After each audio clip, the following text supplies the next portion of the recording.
Welcome! Today we're going to clear the jam inside error on your Brother machine. This video will cover multiple models and operating systems. Even though your machine may not match the model on the screen, the overall process will be the same. Before working on your Brother machine, please allow it to run for 10 minutes to allow the fan to cool the internal parts. Handling internal parts while still hot may result in injury. Open the front cover.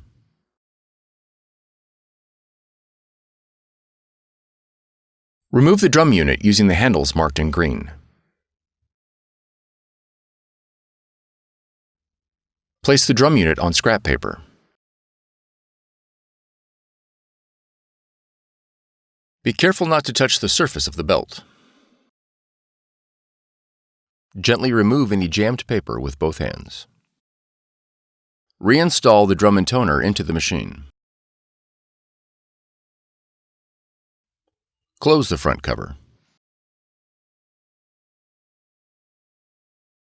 On the touchscreen, press the red X. For more tutorials, FAQs, and videos, visit us at www.brother-usa.com.